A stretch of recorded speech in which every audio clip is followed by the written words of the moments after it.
Hello, children. Hope you all are fine. So, we will begin with a beautiful story, The Storyteller.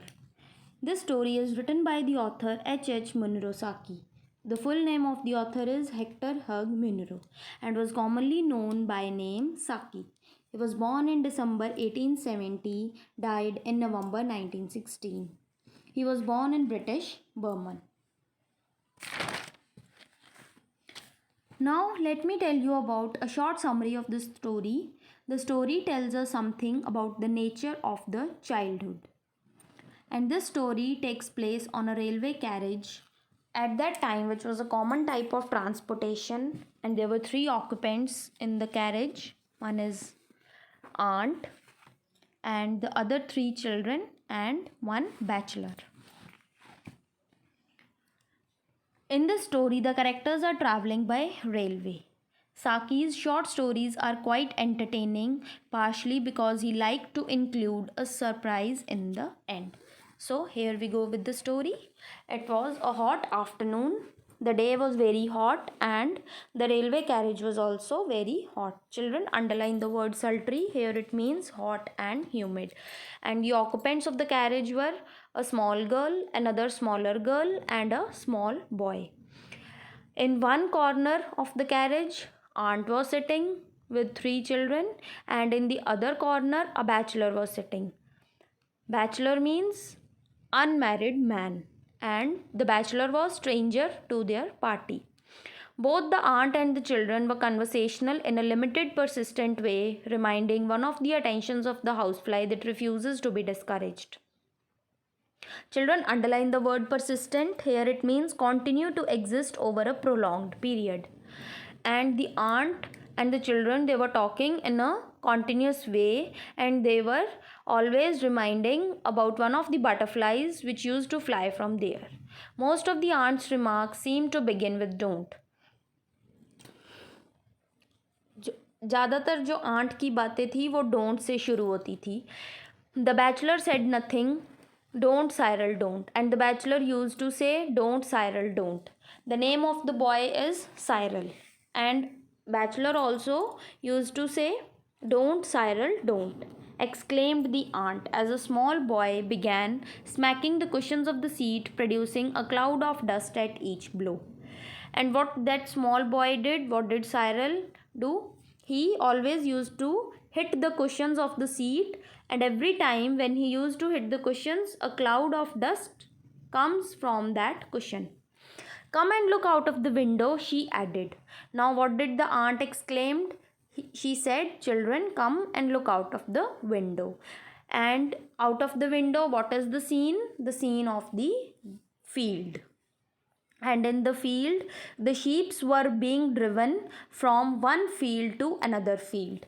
Children, they moved towards that window, and what are they observing? They are observing that the sheep are being driven out from that field.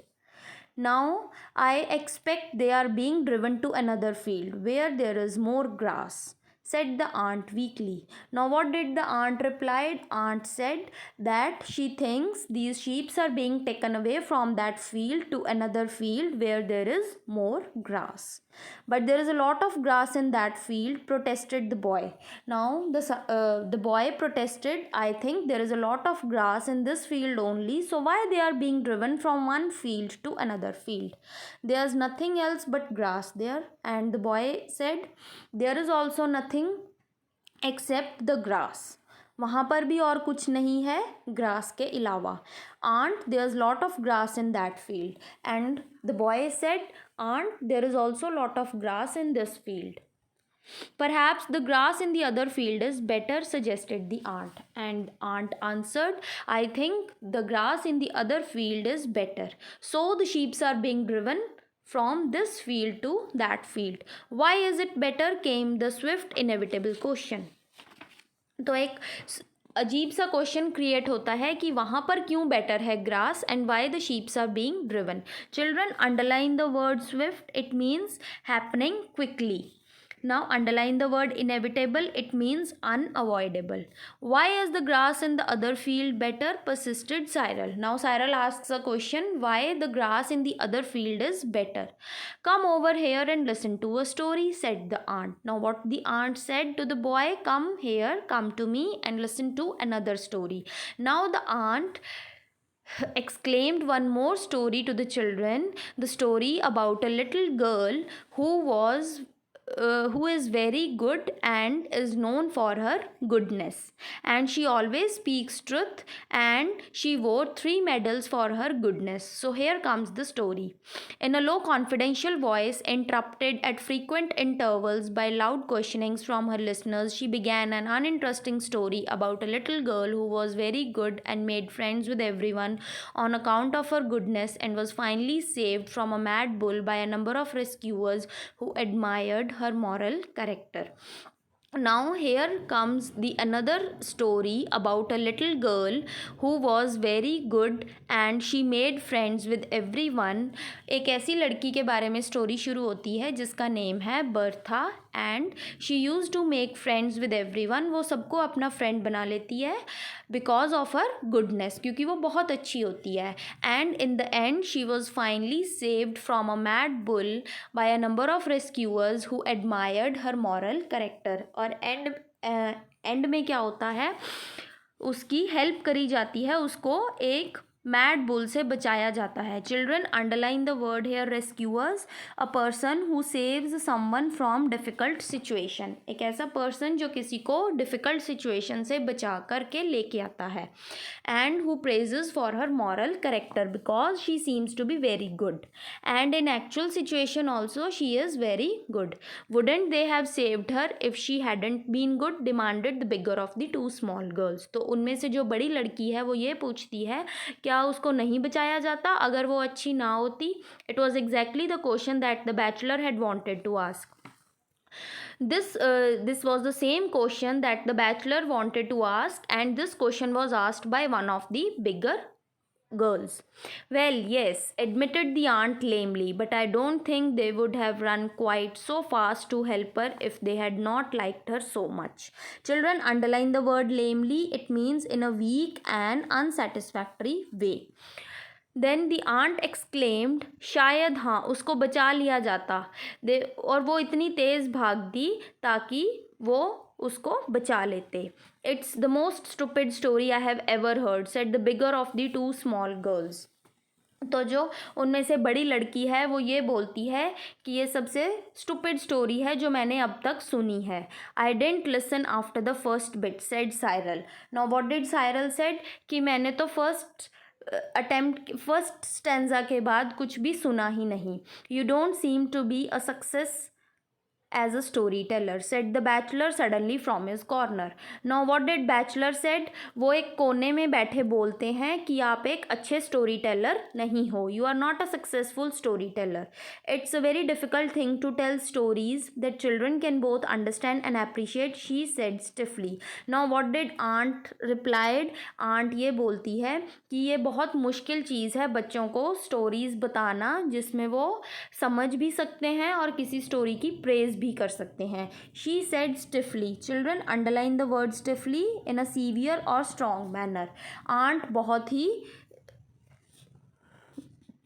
Strong manner में उसको जवाब देती है. I don't agree with you, said the bachelor.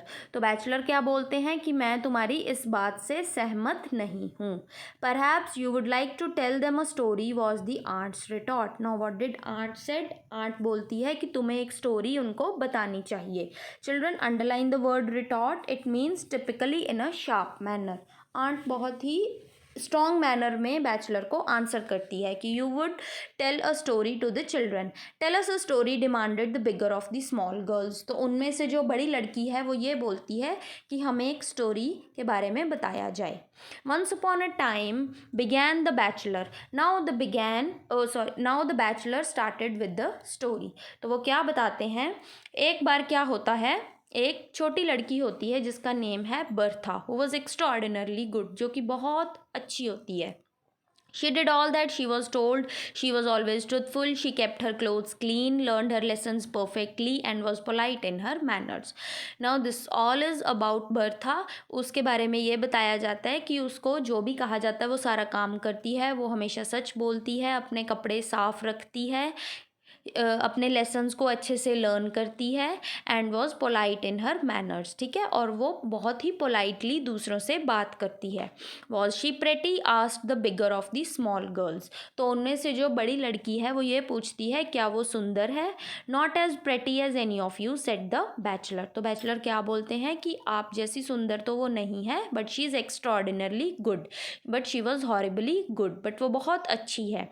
There was a wave of reaction in favour of the story. The word horrible in connection with goodness was a novelty which seemed to be absent from the aunt's tales. तो वहाँ पे क्या है, एक अजीब सा reaction आ जाता है स्टोरी में जो कि आंट की टेल में नहीं था, but it was still in the bachelor story. She was so good continued the bachelor. तो बैचलर अपनी स्टोरी बताते हैं, वो ये कहते हैं कि वो बहुत अच्छी है. That she won several medals for goodness which she always wore pinned on to her dress. There was a medal for obedience, another medal for punctuality, and a third for good behavior. There were large metal medals and they clinked against one another as she walked.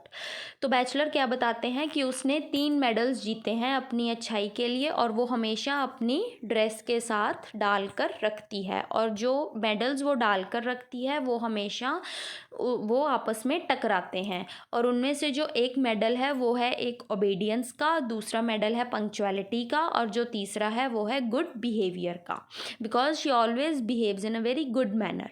They were large metal medals and they clinked against one another as she walk. तो जैसे ही वो चलती है वो medals आपस में टकराते हैं. Everybody talked about her goodness. हर कोई उसकी अच्छाई के बारे में बात करता है. जो उस कंट्री का प्रिंस होता है, he use to got hear about it. तो उसको बर्था के बारे में पता चलता है. He said that she was very good and she might be allowed once in a week to walk in his park which was just outside the town. तो prince ये बताते हैं कि वो इतनी अच्छी है कि उसको एक बार अलाउ किया जाए वीक में, so that she can come and walk in the park which is just situated outside the town. It was a beautiful park and no children were ever allowed in it. It was a great honor for Bertha to be allowed to go there. वो park इतना सुंदर है, it is so beautiful and no children were ever allowed in it. और किसी भी और बच्चे को वहाँ पे परमिशन नहीं दी जाती उस पार्क में आने के लिए. Only Bertha is allowed to go into the park. And it was a great honor for Bertha to go in the park and enjoy there. Were there any sheep in the park? Demanded Cyril. तो Cyril पूछता है क्या वहाँ पर कोई sheep भी है park में. No said the bachelor, there were no sheep. तो बैचलर क्या बोलते हैं वहाँ पर कोई भी शीप नहीं है. Why weren't there any sheep came the inevitable question. ठीक है, तो वहाँ children underline the word inevitable. It means certain to happen. ठीक है, जो चीज़ होती है. तो वो पूछते हैं कि यहाँ पर शीप क्यों नहीं है. एक क्वेश्चन राइज किया जाता है. There were no sheep in the park said the bachelor because the prince mother had once had a dream that her son would either be killed by a sheep or else by a clock falling on him. For that reason the prince never kept a sheep in his park or a clock in his palace. तो bachelor बताते हैं उस park में कोई भी sheep नहीं है. What is the reason behind that? Because once the prince mother had a dream that her son would either be killed by a sheep or else by a clock falling on him. क्योंकि एक बार Prince की mother को एक बार सपना आता है कि उसके बेटे की डेथ हो जाएगी. डेथ कैसे होगी? या तो शीप उसको मार देगी या एल्स उसकी डेथ कैसे होगी? या क्लॉक उसके ऊपर आके गिर जाएगी. So for that reason prince never kept a sheep in his park or a clock in his palace. तो उस रीज़न के लिए प्रिंस ने कभी भी अपने पैलेस में ना शीप रखी थी और ना ही क्लॉक रखी थी. The aunt suppressed a gasp of admiration. Children underline the word suppressed. It means forcibly put an end to. Admiration means warm approval. तो जो आंट है वो एक लंबी सांस लेती है और वो बताती है. Underline the word gasp. It means take a sudden loud breath with your mouth open. वो खुले मुंह के साथ आंट एक लंबी सारी सांस लेती है। Was the prince killed by a sheep or by a clock, asked Cyril. तो साइरल पूछता है क्या प्रिंस मारा गया था किसी शीप से या किसी क्लॉक से? He is still alive so we can't tell whether the dream will come true, said the bachelor unconcernedly. तो बैचलर क्या आंसर करते हैं कि प्रिंस अभी तक मरा नहीं है, ही इज स्टिल अलाइव, वो अभी जिंदा है।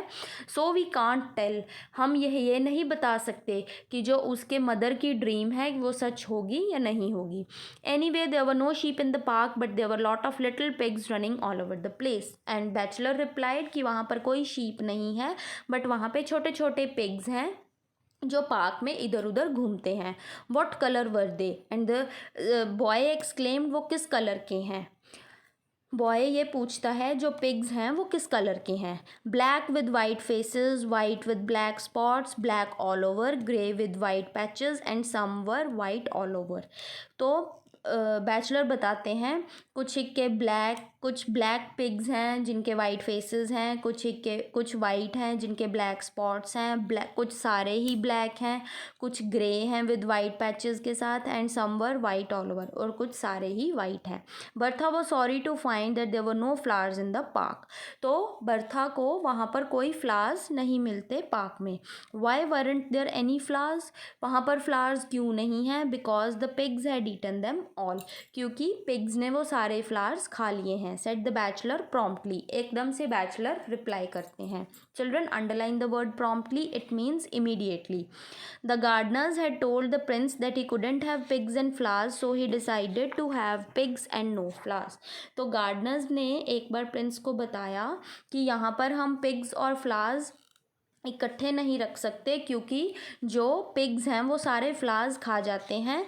सो they have decided to have pigs and no flowers. तो उन्होंने क्या डिसाइड किया कि वो सिर्फ पिग्स ही रखेंगे गार्डन में और वो फ्लावर्स नहीं रखेंगे। There was a murmur of approval at the excellence of the prince decision, so many people would have decided the other way. Children underline the word murmur, it means a low continuous background noise. तो पीछे से क्या है, एक आवाज़ आती है, बहुत धीमी सी आवाज़ आती है, ठीक है, एट द एक्सेलेंस, जैसे ही प्रिंस कोई डिसीजन लेते हैं। सो many people would have decided the other वे, काफ़ी लोग किसी और चीज़ के बारे में सोच रहे होते हैं। Approval means something is good. There were lot of other delightful things in the park. So उस पार्क में और भी बहुत सारी सुंदर सुंदर चीज़ें होती हैं। There were ponds with gold blue and green fish in them, trees with beautiful parrots that said clever things at a moments notice and humming birds that hummed all the popular tunes of the day. तो वहाँ उस pond में fishes भी होती हैं with gold blue and green, वहाँ पर gold colour की ब्लू एंड ग्रीन फिशेस भी होती हैं, ट्रीज़ भी होते हैं जिनके ऊपर सुंदर सुंदर पैरट्स बैठे होते हैं। They all said clever things at a moments notice, वो कुछ ना कुछ बोलते रहते हैं। एंड पंछी भी होते हैं, चिड़ियाँ भी होती हैं जो कुछ ना कुछ बोलती रहती हैं। They all are humming at a different moment of time. Bertha walked up and down and enjoyed herself immensely. Children, underline the word immensely. It means extremely. जो वो लिटिल गर्ल है बर्था, वो उस पार्क में अपने आप को enjoy करवाती है और उस पार्क में सैर करती है। And thought to herself, और अपने बारे में सोचती है, if I were not so extraordinary good I should not have been allowed to come into this beautiful park and enjoy all that there is to be seen in it. वो ये सोचती है कि अगर मैं इतनी अच्छी ना होती तो शायद मुझे इस पार्क में आने के लिए परमिशन ना दी जाती, एंड जो मैं अब इंजॉय कर रही हूँ शायद वो मैं इंजॉय नहीं कर पाती, and should not be able to enjoy all that which is seen to be in the park. Her 3 medals clinked against one another as she walked and helped to remind her how very good she really was। और जो उसने 3 medals डाल रखे हैं और वो जो आपस में टकराते हैं, वो जैसे ही वो उस पार्क में चलती है और उसको याद करवाते हैं कि वो एक्चुअल में बहुत ही अच्छी है। Just then an enormous wolf came prowling in to the park to see if it could catch a fat little pig for it supper. इतने में क्या होता है, एक बहुत ही बड़ा सा वुल्फ जैसे चिल्ड्रन डॉग्स बार्क करते हैं, in the same way wolves prowl. Children underline the word enormous. It means very large in size. A wolf enter the park. और वो पार्क में ऐसे घुसता है कि वो अपनी इवनिंग मील के लिए एक बड़े से बिग पिग का शिकार कर लेगा. Supper means an evening meal. What colour was it asked the children amid an immediate quickening of interest. तो बच्चे पूछते हैं जो वो वॉल्फ एंटर करता है वो किस कलर का होता है. Amid an immediate quickening of interest, वो एकदम से बीच में क्वेश्चन अराइज करते हैं. Mud colour all over with a black tongue and pale grey eyes that gleamed with unspeakable ferocity. तो उस वॉल्फ का कलर होता है मिट्टी जैसा, ठीक है. एंड जो उसकी टंग होती है वो ब्लैक कलर की होती है और जो उसकी आंखें होती हैं वो पेल ग्रे कलर की आइज़ होती हैं और वो ऐसे चमकती हैं जैसे कि वो किसी को डरा रहा हो. The eyes are very ferocious. The first thing that it saw in the park was Bertha. तो वॉल्फ जो सबसे पहली चीज़ देखता है पार्क में क्या होती है, वो little girl that is Bertha. Bertha saw the wolf and saw that it was stealing towards her. Bertha भी उस वुल्फ को देखती है और वो ये देखती है कि वुल्फ जो है उसकी तरफ धीरे धीरे बढ़ रहा है. And she began to wish that she had never been allowed to come in to the park. और वो ये विश करती है कि उसको शायद अलाउ ही ना किया जाता उस पार्क में आने के लिए. If she wouldn't had been good. She ran as hard as she could and the wolf came after her with huge leaps and bound. वो बहुत कोशिश करती है तेज़ भागने की, जितना तेज़ भाग सकती है वो तेज़ भागती है. And the wolf came after her with huge leaps and bounds. ठीक है, तो वोल्फ उसके पीछे पीछे आ जाता है, एक बहुत बड़ी बड़ी हाइट के साथ उसके पीछे पीछे चलाता है. She manage to reach the myrtle bushes. वो बहुत कोशिश करती है कि वो बुशेस के बीच में जाके छुप जाए.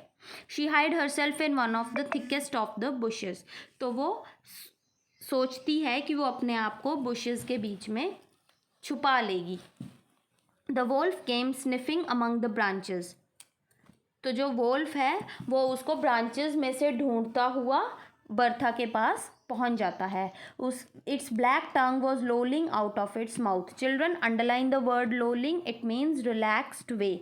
वो अपनी काली जीभ के साथ उसको ढूंढता हुआ बुशेस में चला जाता है. Its pale grey eyes were glaring with rage. Children underline the word glaring. It means giving a strong dazzling light. And underline the word rage. It means violent anger. वो बहुत गुस्से के साथ अपनी चमकती हुई आंखों के साथ बर्था के पीछे पीछे बुशेस के बीच में चला जाता है. Bertha was trembling very much at having the wolf prowling. तो जो बर्था होती है वो बहुत ज़्यादा कांप रही होती है, क्विवर कर रही होती है, शेक कर रही होती है, डर रही होती है. Trembling means shaking and quivering. जैसे ही वोल्फ उसकी तरफ बढ़ता है तो वो बहुत ज़्यादा डरना शुरू कर देती है. Obedience clinked against the medals for good conduct and punctuality. तो जो उसने मेडल्स डाल रखे होते हैं that clinked against each other for the good conduct and punctuality because she is very good. She is extraordinarily good. The prince who had come to meet Bertha heard the sound of the medals clinking and stopped to listen. जो Prince होता है जो Bertha से मिलने आया होता है वो उन मेडल्स की आवाज़ सुनता है और वो वहीं पे रुक जाता है उन मेडल्स की आवाज़ सुनकर. They clinked in a bush quite near him. जिस बुश में वो खड़ा होता है वो ये सुनता है कि उसी बुश में से शायद किसी लड़की की मेडल्स की क्लिंक करने की भी आवाज़ आ रही है. Interrupted the aunt. बीच में आंट इंटरप्ट करती है. The prince with his bow and arrow killed the wolf in one shot and Bertha was saved. Now what did the prince do? To save Bertha, prince shot his bow and arrow to kill the wolf. Prince क्या करता है अपनी bow and arrow के साथ उस wolf को एक ही झटके में मार देता है और बर्था की लाइफ बच जाती है. Bertha is being saved. The 3 medals of goodness saved her life, said the aunt hurriedly. तो आंट बोलती है कि जो उसने 3 मेडल्स डाले होते हैं गुडनेस के लिए वो ही उसकी लाइफ को बचाते हैं. It means she is extraordinarily good for herself. Were there any of the pigs killed? No, they all escaped. तो बच्चे पूछते हैं क्या कोई पिग्स भी मरते हैं? तो बैचलर बताते हैं कि पिग्स तो सारे बच जाते हैं. It is the most beautiful story I have ever heard, said the bachelor. तो बैचलर आंसर्ड कि ये बहुत ही अच्छी स्टोरी है जो मैंने अभी तक नहीं सुनी. I wanted to give the story an improper end. Thank you for making it the most beautiful story, said the bachelor collecting his belonging. तो जो बैचलर है वो ये बोलता है कि मैं इस स्टोरी को एक इम्प्रॉपर एंड देना चाहता हूँ. Thank you for making it the most beautiful story. The bachelor replied the aunt कि this is the most beautiful story which I have ever heard and this is the most beautiful story with an improper end, and said the bachelor collecting his belonging. वो अपनी belonging इकट्ठा करते हुए बोलते हैं कि this is the best story which I have ever heard. So children, the moral of the story is that we should be good towards everyone. We should show our goodness and we should always speak the truth and we should do our work in a very nice manner. Thank you children.